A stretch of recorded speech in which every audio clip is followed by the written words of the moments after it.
Hello students, welcome to exam universe ladder to success. मेरा नाम है विकास और आज के इस वीडियो में हम लोग डिस्कस करने वाले आज का इंपॉर्टेंट करंट अफेयर्स जो आपके आने वाले सारे कंपटीशन एग्जाम्स के लिए बहुत ज़्यादा इंपॉर्टेंट रहने वाला है। फिर चाहे आप एसएससी की प्रिपरेशन कर रहे हो, बैंक की प्रिपरेशन कर रहे हो या फिर किसी भी कंपटीशन एग्जाम की प्रिपरेशन कर रहे हो, करंट अफेयर्स आप लोगों के लिए बहुत ज़्यादा इंपॉर्टेंट रहता है।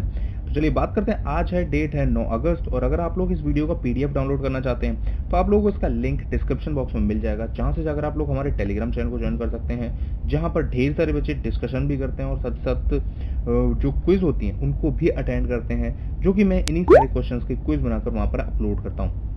साथ ही साथ आप लोग हमारे इंस्टाग्राम चैनल को भी ज्वाइन कर सकते हो, जहां पर जाकर आप लोग अपने एग्जाम रिलेटेड क्वेरीज जो है वो हमसे पूछ सकते हैं और हम आप लोगों को प्रॉपर रिप्लाई भी करते हैं। बात करें, अगर आप लोगों को ये वीडियो पसंद आती है तो वीडियो को लाइक जरूर कर दिया करो, शेयर कर दिया करो दोस्तों के साथ ही साथ सब्सक्राइब जरूर कर लेना ताकि आप लोग कोई भी वीडियो मिस ना कर दो।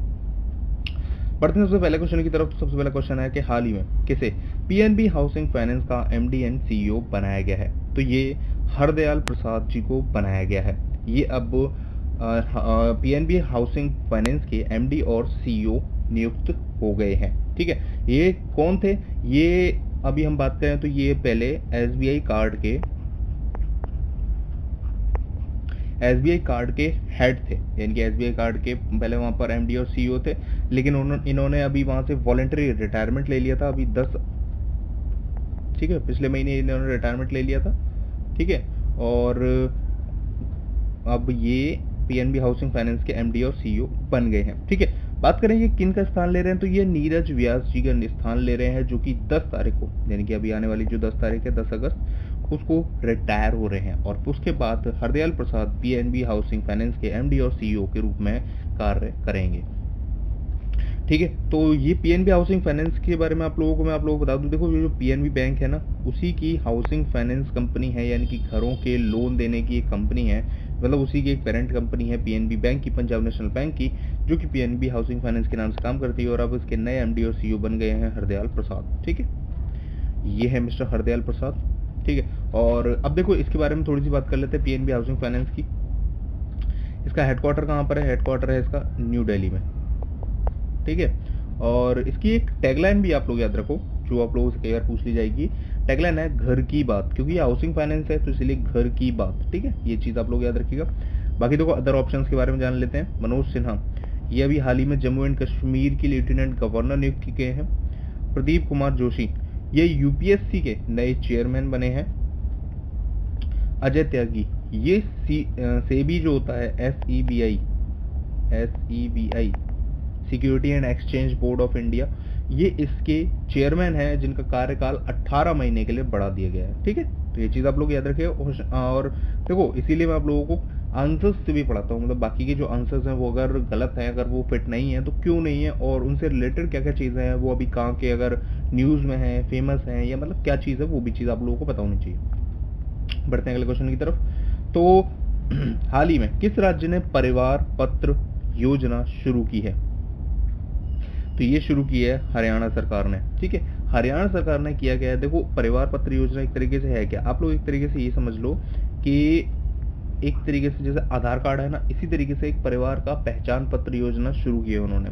जिससे होगा क्या, देखो ढेर सारे मतलब सारे परिवारों को इसमें जोड़ा जाएगा।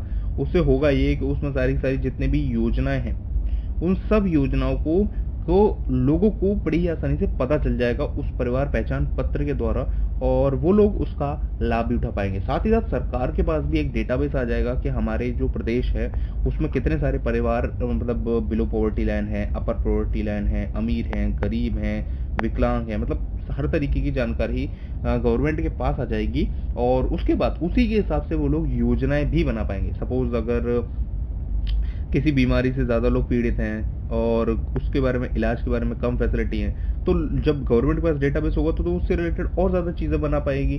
तो इसी चीज के लिए ये परिवार पहचान पत्र योजना शुरू की गई है, और हरियाणा के पंचकुला में 20 परिवारों को ये परिवार पहचान पत्र देकर वहां के जो सीएम है मनोहर लाल खट्टर, उन्होंने इस योजना का शुभारंभ किया है। ठीक है, तो ये चीज आप लोग याद रखिएगा। बाकी देखो बात करें अगर देखो हम हरियाणा की, तो देखो हरियाणा कहाँ पर है? हरियाणा यहाँ पर है ऊपर, इसकी सीमा देखो दिल्ली से टच होती है, ऊपर पंजाब से भी टच होती है, और किस किस से टच होती है? और इधर राजस्थान से भी टच होती है वो, ठीक है ना, और इधर थोड़ी सी चंडीगढ़, ये तो इसी की कैपिटल है, ठीक है। ये तो इन सब राज्यों से इसकी सीमा टच होती है। तो देखो ये चीज़ आप लोगों को पता होना चाहिए कि कहाँ पर कौन सा राज्य पड़ता है। हरियाणा ऊपर पड़ता है, केरल नीचे पड़ता है। आप लोगों को चीज़ें पता होनी चाहिए, आप लोगों को मैप देखना आना चाहिए। आप लोगों के एग्जाम में कई बार पूछ लिया भी जाता है कि इसके आगे इसकी सीमाएं किससे टच होती है। प्री में ना पूछा है तो मेंस में पूछा जा सकता है, ठीक है। तो ये चीज़ आप लोग याद रखिएगा। बाकी देखो बात करें अगर, देखो हरियाणा की कैपिटल जो है वो चंडीगढ़ है, पंजाब की भी चंडीगढ़ है, दोनों की चंडीगढ़ ही है। सीएम है मनोहर लाल खट्टर, गवर्नर है सत्यदेव नारायण आर्य, ठीक है। कुछ और बता देता हूँ मैं, अभी हाल ही के जो हरियाणा के करंट अफेयर्स हैं वो भी मैं आप लोगों को बता देता हूँ। मैंने आप लोगों को हाल ही में पढ़ाया था कि एक double decker container train tunnel बन रही है, वो भी हरियाणा में बन रही है। हरियाणा में अरावली हिल्स को काट कर बनाई जा रही है ये डबल डेकर ट्रेन, ठीक है ना। और अगर बात करें तो ई सचिवालय पोर्टल ये भी हरियाणा ने लॉन्च किया था। साथ ही साथ 2021 में जो खेलो इंडिया होने वाले हैं उनका भी आयोजन, यानी कि होस्ट जो स्टेट है वो भी यही है, हरियाणा। और हरियाणा के अंबाला सिटी बस स्टैंड जो है उसका नाम बदलकर सुषमा स्वराज जी, जो हमारी पहले की जो हमारी विदेश मंत्री थी, उनके नाम पर रखा गया है, उनके निधन होने के बाद। यहाँ पर अगर हम लोकसभा की सीट्स की बात करें तो देखो लोकसभा की 10 सीट्स हैं, राज्यसभा की 5 सीट्स हैं और विधानसभा की 90 सीट्स हैं, ठीक है। बढ़ते हैं अगले क्वेश्चन की तरफ। हाल ही में किस राज्य सरकार ने सभी सरकारी स्कूलों की गुणवत्ता आकलन के लिए सर्वेक्षण की घोषणा की है?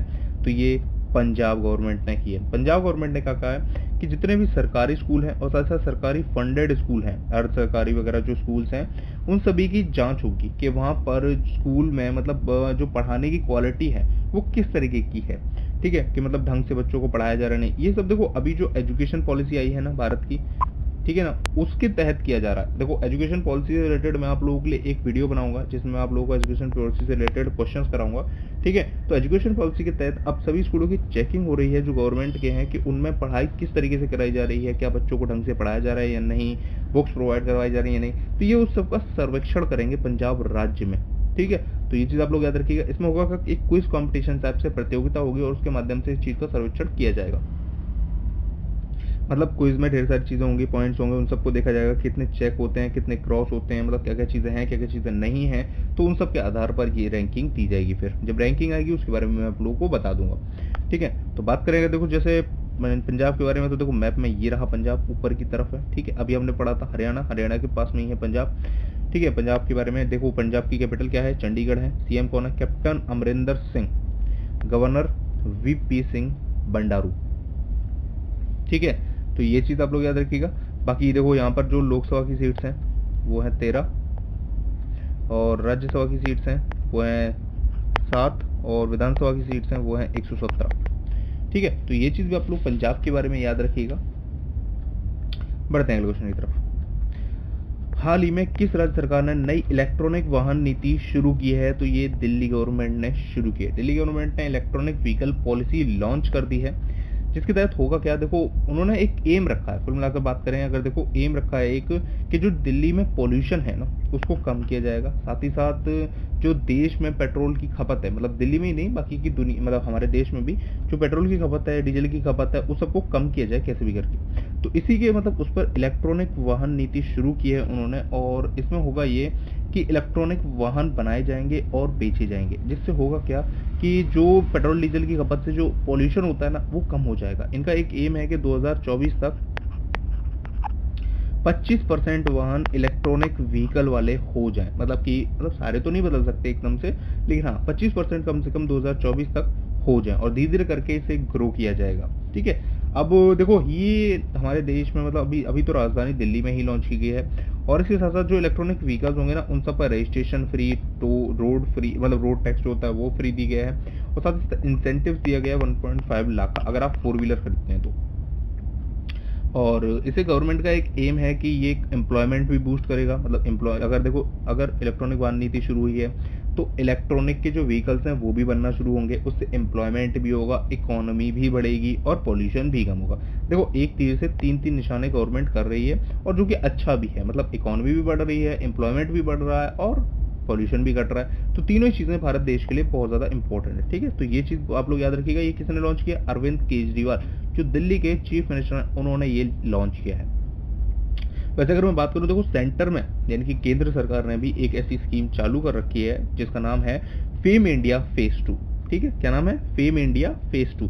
तो ये चीज़ भी आप लोग याद रखिएगा, वो भी इलेक्ट्रॉनिक वाहन पॉलिसी के ऊपर ही है। और दिल्ली गवर्नमेंट ने कहा है कि हम लोग 200 चार्जिंग स्टेशन भी खोलेंगे, 200 चार्जिंग स्टेशन भी खोलेंगे जहाँ पर ये इलेक्ट्रॉनिक व्हीकल चार्ज हो पाएंगे। और आप लोगों को मैंने अभी रिसेंट में पढ़ाया था, एक न्यूज़ पढ़ाई थी कि भारत का सबसे पहला charging station, electronic charging station Delhi में ही खोला गया था। ये मैंने आप लोगों को रिसेंट में ही पढ़ाया था, अगर आप लोगों को याद हो तो, ठीक है। तो ये चीज़ आप लोग याद रखिएगा। बाकी देखो, ये हैं अरविंद केजरीवाल, दिल्ली के सीएम। यहाँ के जो गवर्नर है वो है अनिल बैजल, ठीक है। तो ये चीज़ भी आप लोग याद रखिएगा। बढ़ते हैं अगले क्वेश्चन की तरफ। तो एक पुस्तक जिसका शीर्षक है अमेजिंग अयोध्या, ये किसके द्वारा लिखी गई है? तो इसे लिखा है नीना राय ने, ठीक है। नीना राय ने अयोध्या के बारे में इंफॉर्मेशन देते हुए ये बुक लिखी है, अमेजिंग अयोध्या। इसमें आप लोगों को अयोध्या शहर के बारे में जानने को मिलेगा और उस ज़माने की ज़िंदगी को जानने में मदद मिलेगी, और उसकी उस ज़माने में किस तरीके की सभ्यता या मतलब किस तरीके से लोग रहा करते थे। साथ ही साथ आप लोगों को राम और सीता के मतलब उनके तथ्यों को समझने में भी मदद मिलेगी कि उन लोगों के क्या तथ्य थे, उनके रहन सहन में, उनके जीवन में क्या तकलीफें, क्या घटनाएं क्या हुई थी, उन सब चीज़ों को मदद समझने में मदद मिलेगी। तो इन सब का सार मिलाकर एक बुक लिखी गई जिसका नाम है अमेजिंग अयोध्या, जिसे लिखा है नीना राय ने, ठीक है। तो ये एक ऑथेंटिक इंफॉर्मेशन देती है आप लोगों को अयोध्या राज्य के बारे में, मतलब एक साम्राज्य जो था अयोध्या का इतने सालों बरसों पहले भगवान राम के टाइम पे, तो उस सब के ज़माने की इंफॉर्मेशन के लेते हुए आप लोग इस बुक को पढ़ सकते हो। ये बुक नवंबर में रिलीज होगी, ठीक है। और अभी आप लोगों को बताया कि उत्तर प्रदेश में अयोध्या में राम मंदिर की नींव रखी गई है 5 अगस्त को। अब वहाँ पर राम मंदिर बनना शुरू होगा। तो ये चीज़ आप लोग याद रखिएगा। अमेजिंग अयोध्या किसने लिखी है? नीना राय ने। बाकी देखो अदर ऑप्शंस की बात कर लेते हैं। यतीश यादव, इन्होंने एक बुक लिखी है रॉ के ऊपर, raw a history of India's covert operation. ये मैंने आप लोगों को रिसेंट ही पढ़ाया था, यतीश यादव। अगला है विजय कुमार चौधरी, इन्होंने एक बुक लिखी है सियासत में सदस्यता, जिसे बिहार के जो सीएम है नीतीश कुमार, उन्होंने रिलीज किया है। बाकी निरुपमा यादव, इन्होंने बुक लिखी है विशेष कोड टू विन। तो ये मैंने आप लोगों को रिसेंट में पढ़ाया था। अगर आप लोग रिसेंट में पढ़ रहे हैं तो आप लोगों को चीज़ें आसानी से रिलेट कर पा रहे होंगे, और अगर नहीं पढ़ रहे हैं तो क्यों नहीं पढ़ रहे हो, पढ़ो, ज़रूर पढ़ो। आप लोग डेली नोट्स बनाओ, और अगर आप लोगों को एग्जाम क्रैक करना है तो ज़रूर पढ़ो। अगला है भारत किस देश से के सैन्य अभ्यास कवकाज 2020 में हिस्सा लेने वाला है? तो ये रूस के में लेने वाला है। रूस यानी कि रशिया में एक एक्सरसाइज होने वाली है कवकाश 2020। इसका पूरा नाम अगर मैं कहूँ आप लोगों को तो रशियन कवकाश 2020 है, जिसमें भारत हिस्सा लेने वाला है। दरअसल इसका निमंत्रण आया था और भी बहुत सारे देशों को इसका निमंत्रण गया है, जैसे चीन, ईरान, पाकिस्तान, तुर्की, मध्य एशिया के जो गणराज्य हैं उनको, एससीओ को 18-20 और देशों को गया है। तो भारत के पास जब इसका इन्विटेशन आया तो भारत ने इसका इन्विटेशन एक्सेप्ट कर लिया और भारत यहाँ पर जाएगा। भारत जब जाएगा तो भारत इसमें क्या क्या मतलब शामिल होंगे? भारत के लगभग 150 सैन्य कर्मी होंगे इसमें, कुछ नौसेना के मतलब कर्मी होंगे और कुछ वायुसेना के भी कर्मी होंगे, ठीक है ना। और इसको देखो एक और नाम से जाना जाता है, इसको एक और नाम से जाना जाता है क्यू कैशियस, ठीक है। तो इस नाम से भी जाना जाता है क्यू कैशियस 2020। तो कभी आप अगर ये नाम से पूछ लिया जाए तो भी आप लोग कंफ्यूज मत होना, कवकाश 2020 या फिर क्यू कैशियस 2020, इस चीज को आप लोग याद रखिएगा, ठीक है ना। बढ़ते हैं अगले क्वेश्चन की तरफ। हाल ही में किस डॉक्यूमेंट्री फिल्म को न्यूयॉर्क इंडियन फिल्म फेस्टिवल महोत्सव में पुरस्कार मिला है? तो ये सनराइज और मथुन दोनों को मिला है, यानी कि 1 और 2 दोनों, बोथ मतलब बोथ, इसका ये आंसर ठीक है, ठीक है। देखो इन लोगों को न्यूयॉर्क इंडियन फिल्म फेस्टिवल महोत्सव में पुरस्कार मिला है। सनराइज जो है, ठीक है, सनराइज को मिला है बेस्ट डॉक्यूमेंट्री का,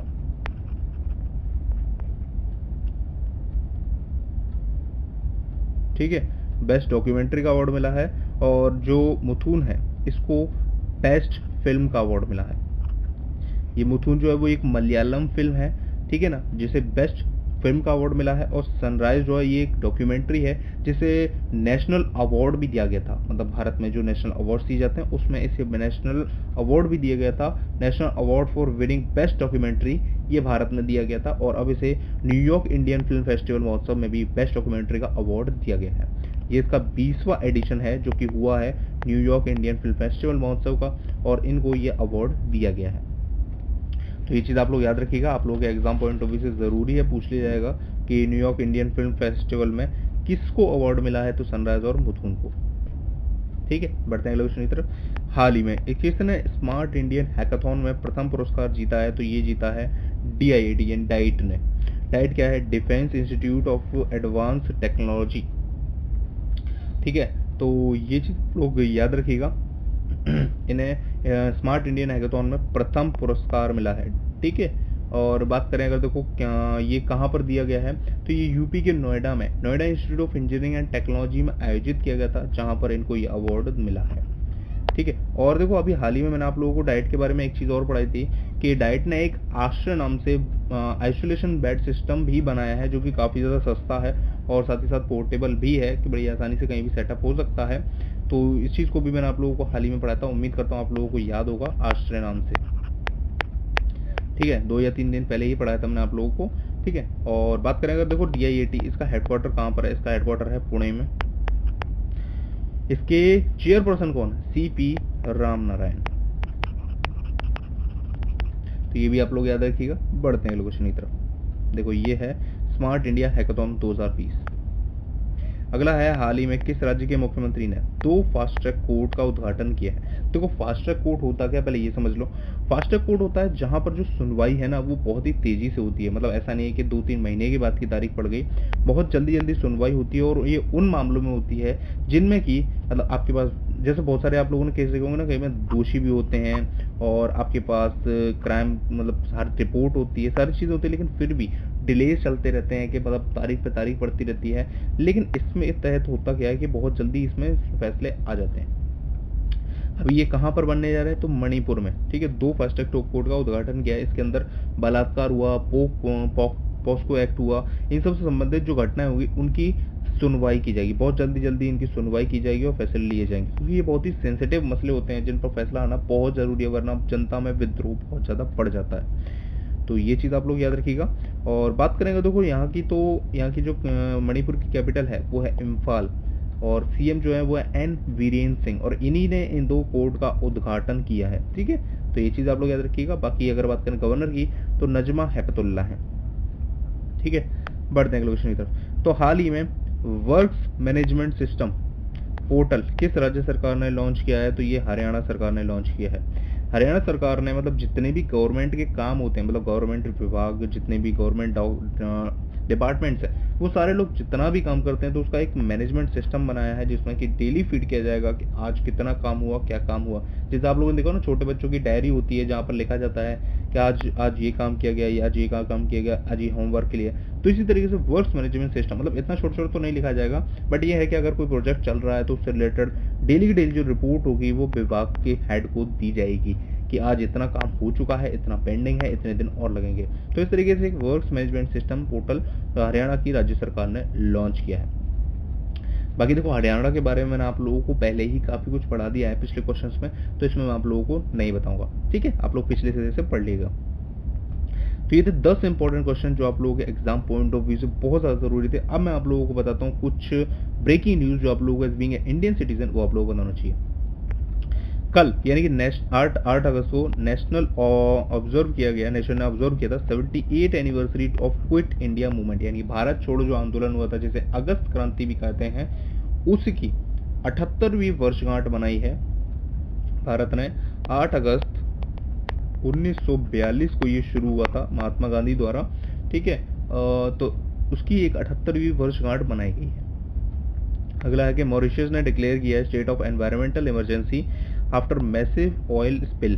देखो मॉरिशस के पास में ही जापान का एक टैंकर, मतलब सॉरी टैंकर नहीं कह सकते हम लोग, एक शिप है जिसमें कि काफ़ी मात्रा में तेल जो है वो एक्सपोर्ट किया जा रहा था, और उसमें कुछ छेद या मतलब लीक हो जाने के कारण वो तेल जो है वो पानी में फैल गया है। जिसके कारण मॉरिशस ने एक स्टेट एनवायरमेंटल इमरजेंसी डिक्लेयर कर दी वहाँ के लिए, और अगर उसमें आग लगी तो बहुत बड़ा खतरा हो सकता है, तो इसीलिए वहाँ पर इमरजेंसी डिक्लेयर कर दी गई है। और जो राहत बचाव कार्य हैं वो चालू हो चुका है, ताकि उस तेल को फैलने से रोका जा सके और जो तेल का लीकेज है उसको रोका जा सके। ठीक है, तो ये चीज़ आप लोग याद रखिएगा।